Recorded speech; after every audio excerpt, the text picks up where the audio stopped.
Yeah, yeah, yeah, yeah. Akure N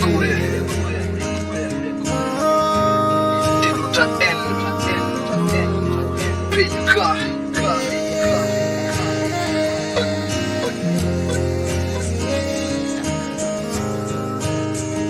Andre matofilomba miankavy zay mba enoy kara misambolana tsy feno lomba fenoy nofinofinaay mba te hitovy amin'ny any andafya tena nisan'andro anefa hita fa memafya ny ankizy tsy mafatatra fety afatsy krismasy firenena tsy mety tafiala anaty krisma reo mpitondra ambony toerana to lasa fava tanora tsy anasa lasa manao asan-dahalo reny nefa niove ny alany ny asa ratsiny toetra tsy mendrikaro-mony to lasa masina maninona raha miova tsahary ny avinavina janony adiady zay te hiavana tsolavina se kasy nefa leo efa ela no mitapatapa ary tsy ho ela te ho farina ny feo kazamana mavolo na komana mafo fa mangataka fiovana zay randre matofilo Fa ela ihany no nitady le fiovany miangavy atanandro reny feonay mba eno efa makaly eo fisanandro tetomany ka mboty manirerika mitalao azafo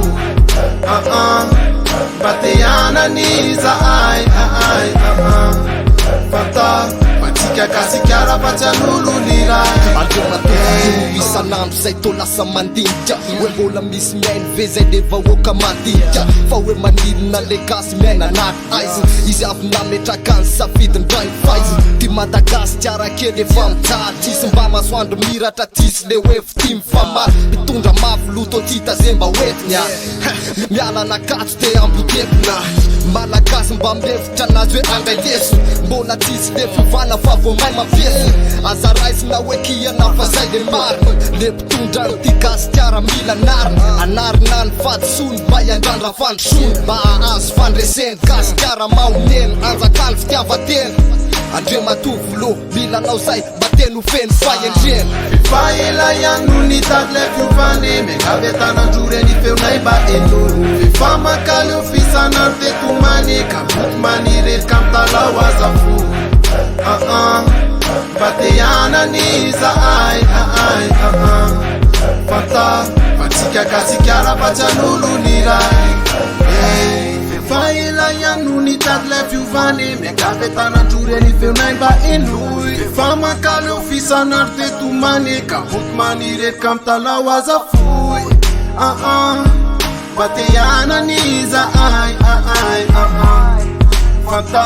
fatsika kasikara fa tsy an'olo ny ray fa ela ihany no nitady le fiovany miangavy atanandro reny feonay mba enoy efa makaly eo fisanandro tetomany ka mboty manirerika mitalao azafoy Ahmadinitas mba te hianany zahay Telondra N fatsika kasikara fa tsy an'olo ny PK ray Peace and love Akure Records.